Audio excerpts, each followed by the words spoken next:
Bom dia, hoje é segunda-feira, dia 3 de julho de 2023. Eu sou Bruno Amorim e o Jornal do Empreendedor, primeira edição, começa agora. Câmara dos Deputados faz esforço concentrado para votar pauta econômica do governo. 8 bancos vão participar do Desenrola Brasil, o programa do governo federal que possibilita a renegociação de dívidas para quem ganha até R$ 2.600. Microfranquias crescem entre os que querem empreender com pouco dinheiro e rentabilidade garantida. Tudo isso e muito mais você confere aqui e agora no Jornal do Empreendedor, primeira edição.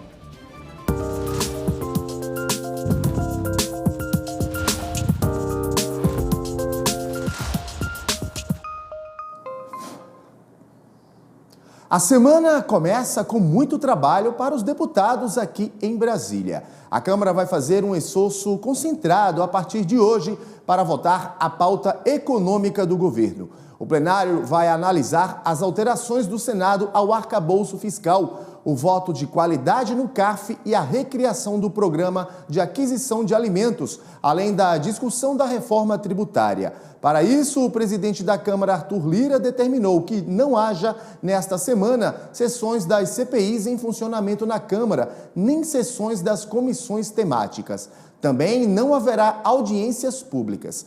A reunião com os líderes para discutir a pauta de votação, que costuma ser na segunda-feira, foi realizada ontem à noite, na residência oficial da presidência da Câmara. 8 bancos, entre públicos e privados, vão participar do Desenrola Brasil. O programa do governo federal possibilita a renegociação de dívidas e vai oferecer 2 faixas de negociação.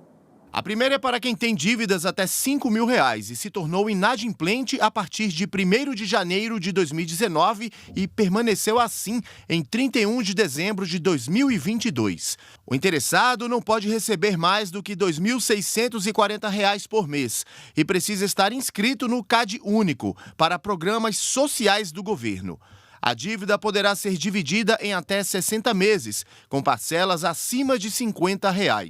A quitação do valor pode ser feita por Pix, boleto ou débito. Já a faixa 2 terá negociação direta com o banco credor. Antes de operar no programa, os bancos devem retirar o nome das pessoas com dívidas de R$ 100 até o dia 27 de julho. A retirada do nome não representa o perdão da dívida, que deve ser paga através do Desenrola Brasil. Um dos temas mais desafiadores no ambiente de trabalho é a discriminação. O assunto, apesar de delicado, precisa de uma grande atenção das empresas em geral. Sobre os cuidados que os empregadores devem ter na gestão de pessoas, até para que não manchem a própria imagem no mercado, eu converso agora ao vivo com o professor Bruno Freire. Professor, seja muito bem-vindo aqui ao Jornal do Empreendedor, primeira edição. Bom dia para você.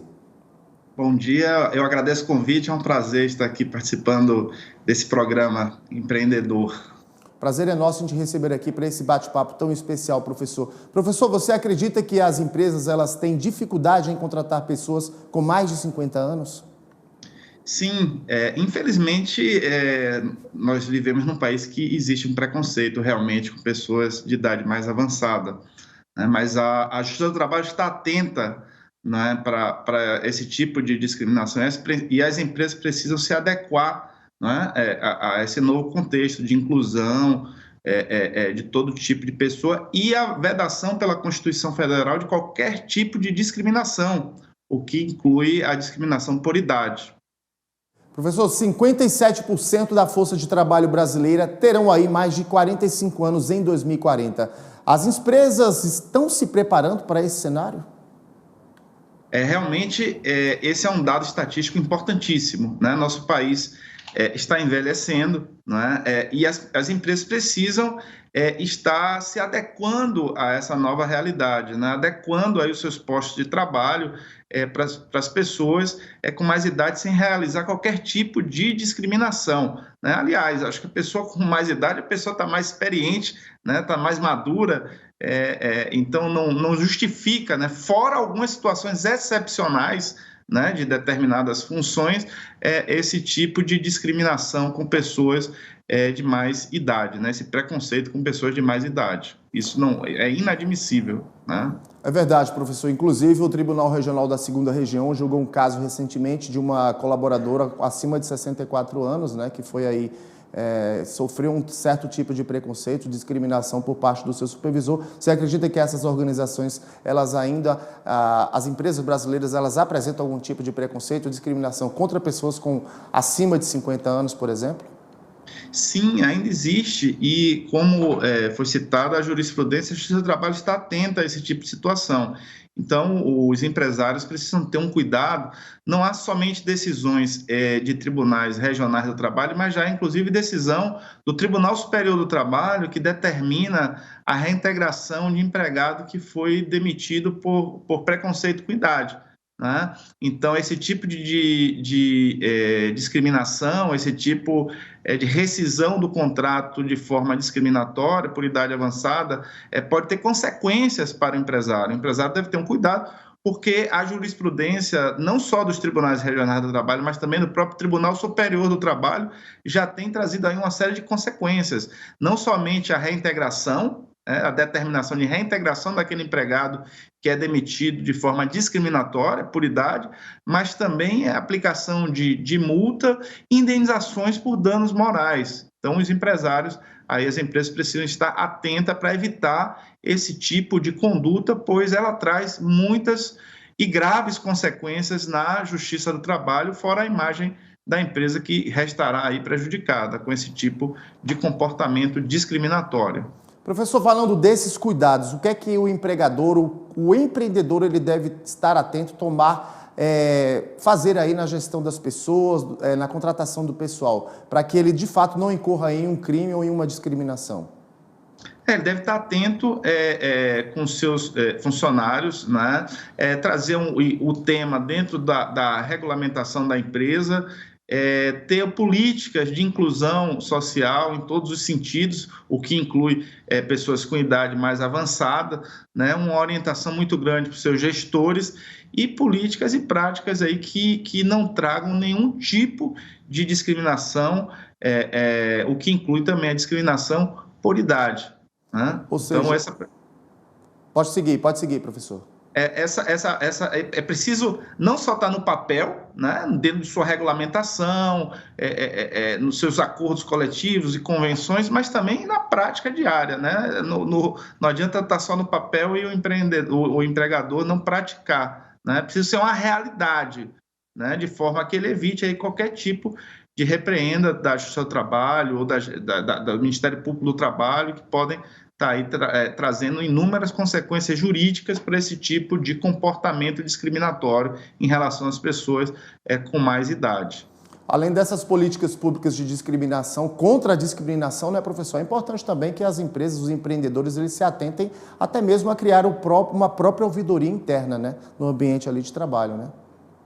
Com certeza, esses canais aí de denúncia, né, de ouvidoria, de ouvir as pessoas, de estar aberto, né, às críticas, sempre tem trazido muitos resultados, né, porque a empresa precisa se adequar à realidade legislativa, né? A Constituição veda qualquer tipo de discriminação veementemente, a legislação trabalhista da mesma forma, a jurisprudência trabalhista está atenta e tem trazido aí uma série de consequências, inclusive determinação de reintegração de empregados que tenham sido demitidos de forma discriminatória por idade. Então, a empresa precisa se adequar a essa nova realidade, né? Sob pena de sofrer as consequências aí que sua conduta possam trazer, né? Consequências de todo tipo e das mais negativas possíveis, né? Fora a questão humana, né? Que a gente precisa ter um viés humano aí, de qualquer empreendedor precisa estar atento com essas questões de inclusão social, o que inclui essa preocupação com o etarismo, né?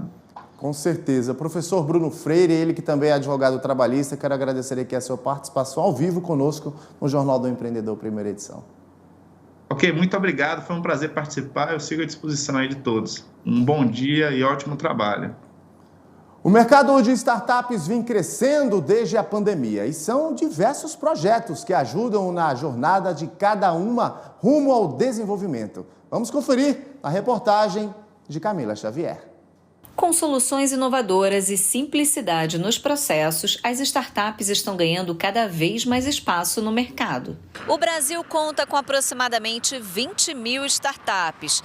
Dessas, 450 estão aqui no Distrito Federal, com maior atuação na área da educação, as chamadas edtechs, e com grande liderança feminina, o Sebrae tem acompanhado de perto o desenvolvimento de aproximadamente 250 startups brasileiras e 8 mil em todo o Brasil. O mercado de startup vem crescendo desde a pandemia. Então, graças a muitas das demandas que o mercado trouxe, né, pelo digital, então as startups vêm em franco crescimento, que a gente vem observando, inclusive, no mercado de tecnologia. Esse crescimento foi um dos poucos segmentos que conseguiram crescimento. A gente ainda tem um horizonte de atendimentos, acompanhamentos que nós podemos estar realizando, né? E para isso a gente está fazendo diversas atividades, diversos programas, né? Então, desde aquele que está naquela primeira fase ainda da curiosidade, querendo entender um pouco mais desse universo, o que é startup, essa questão de empreender com inovação, até mesmo aqueles que já estão na fase final, ou seja, na escalada, que já estão chegando na casa dos milhões de faturamento. A startup Fotos.live, fundada em 2020 pelo brasiliense Leonardo, surgiu como uma solução para personalizar a escolha de fotos registradas em eventos por meio da inteligência artificial. 90% das imagens e vídeos, elas não são utilizadas da cobertura de um evento, né? Então, existe também todo um crivo também ali das pessoas que vão ter as suas imagens divulgadas, né? Então, a gente está vindo para trazer a democratização de acesso às fotos, né? Do conteúdo que é importante, né? A pessoa tira uma selfie e, com isso, ela consegue ter acesso ao que ela tem direito, né? A todo o conteúdo que ela apareceu no evento. A startup está presente em grandes eventos, como Lollapalooza, e encontros culturais como o Afropunk.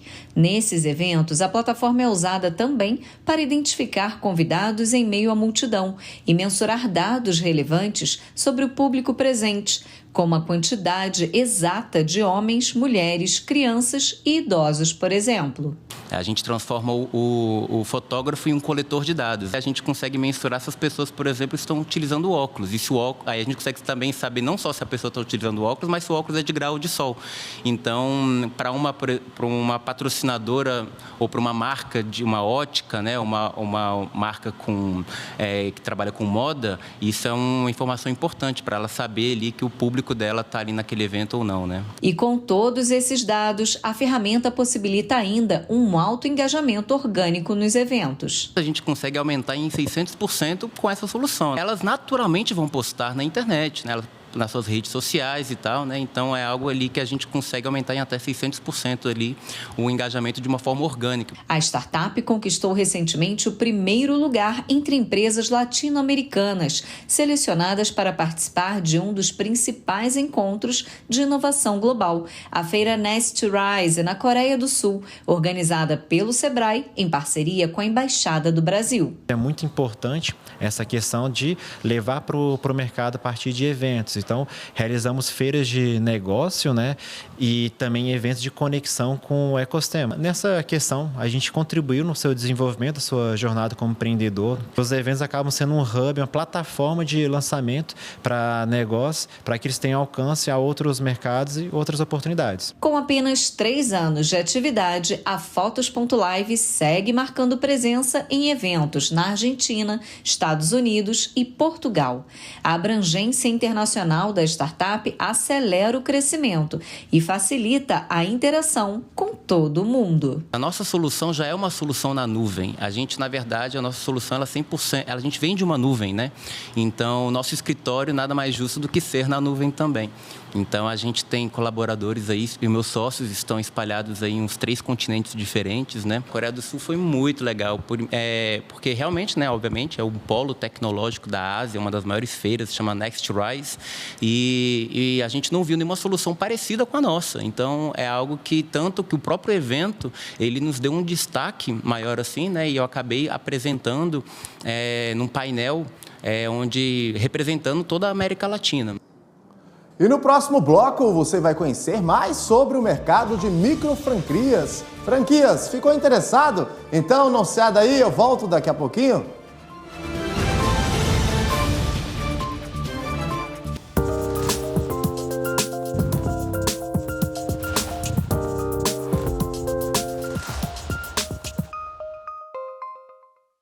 De volta com o Jornal do Empreendedor, primeira edição ao vivo e para todo o Brasil. Manter um bom ambiente de trabalho é de grande importância para uma empresa. Afinal, a qualidade do local influencia no desempenho dos colaboradores e, consequentemente, na produtividade. Por isso, os gestores devem ficar atentos para manterem um ambiente de trabalho saudável e construtivo. Sobre o assunto, eu converso agora ao vivo com o Vitor de Almeida Moreira, ele que é autor e especialista em carreira. Vitor, seja muito bem-vindo ao Jornal do Empreendedor, primeira edição. Bom dia para você. Bom dia, Bruno. Um prazer poder estar falando com você, com os telespectadores aí. Prazer é nosso a gente receber aqui para esse bate-papo. Vitor, qual a importância de promover um bom ambiente de trabalho? Com certeza, o bom ambiente de trabalho, além de engajar os funcionários, né, Bruno, que eu acho que é algo que cada vez menos funcionários estão menos engajados a empresas e companhias que não têm propósito, né, por trás, um propósito robusto, a gente também cuida das pessoas. Hoje em dia está cada vez mais comum pessoas estressadas e pessoas com burnout no ambiente de trabalho. E cuidar dessas pessoas é essencial porque as pessoas são o maior ativo das empresas, né? A gente nunca pode perder isso de vista. Verdade. Agora, como desenvolver esse bom ambiente de trabalho? Como criá-lo? Olha, o primeiro ponto, né, uma das coisas que nos trouxe até aqui como Homo sapiens é de fato a base, inclusive, para a nossa evolução, seja em qualquer projeto, inclusive numa companhia, numa empresa, que é a comunicação transparente. Né? Até saiu uma pesquisa recente da Gallup que mostrou que pessoas que recebem feedback, recebem uma comunicação clara do ambiente em que ela trabalha, com foco em reconhecer essa pessoa, avaliar as metas dela, avaliar as prioridades de vida dela, não só no ambiente de trabalho, mas fora do ambiente de trabalho, reposicionar essas pessoas de acordo com os pontos fortes que elas vão desenvolvendo. Tudo isso é a base para poder criar um sistema, uma estrutura que favoreça um ambiente menos estressante. E na sua opinião, quais as vantagens para a empresa e para o empreendedor? Olha, essa mesma pesquisa mostrou que funcionários menos estressados, né, eles engajam mais e eles chegam a aumentar em 20% a lucratividade da empresa. Então, cuidar das pessoas, você está diretamente cuidando da saúde financeira e dos resultados da sua própria empresa. A gente não pode deixar isso escapar da nossa vista, porque no longo prazo é cuidando das pessoas que a gente gera resultados melhores para a nossa companhia. Inclusive, né, Vitor, essa mesma pesquisa, esse levantamento da Gallup revelou que os colaboradores eles estão até mais engajados, mas bem mais estressados, né? Exatamente. Eu sempre falo, sabe, Bruno, que é igual aqueles motores, né, que o pessoal cria para carros, de que eles tentam ao máximo ir de 0 a 100 o mais rápido possível, né? Então tem motores que vai de 0 a 100 em 1 segundo, de 0 a 100 em 3 segundos. A gente tem que tomar muito cuidado, porque o que acontece até criar motores desse tipo é que eles criam motores que eles fundem, eles vão de 0 a 100 em 3 segundos, mas depois eles perdem a utilidade. Então, embora os funcionários estejam se engajando mais, nós temos que tomar cuidado para ver se a gente não inutiliza essa força de trabalho, tentando engajá-los da forma errada. E criar esse ambiente de trabalho também é possível, né, Vitor? Principalmente entre as micro e pequenas empresas, né? Com certeza. Eu acho que, inclusive, nas micro e pequenas empresas, esse ambiente ele é muito mais coerente de se fazer, porque a proximidade com o funcionário ele é muito maior. Então, ele é até um pouco mais fácil de implementar. E para quem está nos assistindo, aquele empreendedor que está nos assistindo agora, ao vivo aqui, o Jornal do Empreendedor, primeira edição, quais as dicas que você passa para esse empreendedor que nos assiste? Olha, a dica começa com o diagnóstico, né? Acho que tudo na vida é sempre assim. A gente sempre, antes de tomar qualquer decisão, antes de fazer qualquer mudança, a gente precisa analisar a circunstância, analisar o contexto. Então, o primeiro ponto que eu sempre falo para os empreendedores para um pouco da correria do dia a dia, avalia em que ponto a empresa está como um todo. Avalie a circunstância dos funcionários, o contexto da empresa, para onde cada um está indo, escute os funcionários, escute as pessoas, faça esse mapeamento. E só então comece a avaliar caso a caso, individualmente, as pessoas, para a gente poder chegar naquilo que a gente chama, né, inclusive eu tenho lido muito sobre isso na remuneração emocional. Não é mais sobre só remunerar financeiramente, não é mais sobre só aumentar salário, e sim cuidar, remunerar emocionalmente, mostrar que a empresa se preocupa, mostrar que a empresa está ali disposta a cuidar para que aquele funcionário possa crescer e se desenvolver. Ou seja, colaborador feliz significa mais produtividade, né, Vitor? Isso aí, e maiores resultados. Perfeito. Vitor Moreira, quero aqui agradecer sua participação ao vivo conosco no Jornal do Empreendedor, primeira edição. Foi um prazer, muito obrigado, Bruno, conta sempre comigo. Grande abraço. Nem todo mundo tem dinheiro suficiente para investir em uma franquia. E para atender ao público que tem interesse nesse tipo de negócio, uma saída pode ser abrir uma micro franquia. O segmento é tão promissor que nos últimos 2 anos a oferta quase que dobrou. Vamos ver na reportagem de Anthony Wells. Uma maneira de empreender de forma estruturada e para muitos com menos riscos é investir no setor de franquias. E é exatamente aí que entram as micro franquias, que servem como a porta de entrada para o setor. Elas têm crescido muito nos últimos anos, justamente por ter um investimento inicial mais baixo. Primeiro que micro franquias são aquelas franquias com investimento total inicial de até agora R$135 mil. Então você já vai começar um negócio profissional e com toda a infraestrutura de uma grande marca, com um investimento bem menor. De acordo com um levantamento da Associação Brasileira de Franchising, as micro franquias tiveram um crescimento impressionante de 50% entre maio do ano passado e o mesmo mês deste ano. Por isso, nesta 30ª edição da ABF Franchising Expo, há um foco nelas e nos novos nichos, que estão em alta ou são ainda pouco explorados. Você sabe que tem de tudo, né? Tem desde aquelas pessoas que compraram uma micro franquia e depois aumentaram a área de atuação ou aumentaram o número de unidades, quando é uma micro franquia de quiosques, por exemplo, começou com 1, depois teve 2, 3, 4, até aquelas pessoas que, claro, começam a ganhar dinheiro ali e optam por opções maiores. Mas micro franquia não quer dizer que você vai ter um micro lucro, muito pelo contrário. Tem micro franquias que deixam para o franqueado um valor até maior do que as franquias maiores. Então, acredito que tem para todos os gostos aqui. Essa micro franquia aqui, por exemplo, do nicho de estética e bem-estar, que inclusive vem ganhando muita força nos últimos anos, teve um faturamento total no ano passado de mais de 8 milhões de reais. Já em 2023, a projeção é que esse número chegue a 10 milhões de reais. Ou seja, se a empresa espera faturar mais, isso também é mais vantajoso para quem acaba investindo nela. Nós temos 2 tipos de modalidade de franquia. Para acima de 300 mil habitantes, que é um investimento em torno de 70 mil reais, e para uma população abaixo de 300 mil habitantes, que o investimento é em torno de 46 mil reais. Então, micro franquia quer dizer que o teto de investimento é até 105 mil reais. Após a ABF, isso vai subir para 135 mil reais. Mas esse será o teto. Então, o nosso modelo de negócio tem essas 2 modalidades com esses 2 investimentos, onde o franqueado tem ali um faturamento médio de 30 mil reais e uma lucratividade em torno de 20% a 25%. A ABF também revela que nos últimos 2 anos o número de redes que possuem micro franquias quase dobrou, passando de 322 para 604. Hoje, a nossa rede, para você ter ideia, nós tivemos um crescimento de 2020 até agora de aproximadamente 75%. Hoje, a nossa rede conta com quase 500 operações a nível Brasil. Estamos em todos os estados brasileiros. Então, a nossa rede também não fica só no sul e sudeste, que a maioria das franquias e franqueadoras ficam focadas nessa região. Então, nós estamos em todas as regiões do Brasil, inclusive em cidades muito pequenininhas, né? Então, o legal de uma micro franquia é que você pode levar para uma cidade menor, de 30, 40, até menor, né, do que isso. Eu tenho vários franqueados, mais de 70 operações hoje na rede que trabalham em cidades desse porte, que performam muito bem, que tem uma grande rentabilidade.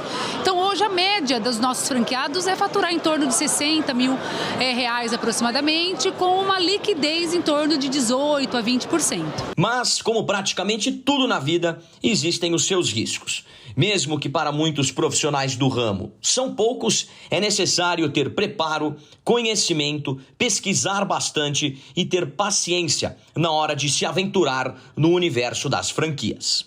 É um momento na feira do interessado naquela rede, naquela marca, poder interagir não só com executivos, eventualmente com o presidente daquele negócio, com a liderança daqueles negócios e de uma maneira bastante profunda tirar suas dúvidas. A feira ela oferece essa oportunidade para o candidato a franquias. E o Jornal do Empreendedor, primeira edição, fica por aqui. A próxima edição é daqui a pouquinho, às 11h30 da manhã. Uma excelente semana a todos. Eu volto amanhã. Até lá. Tchau.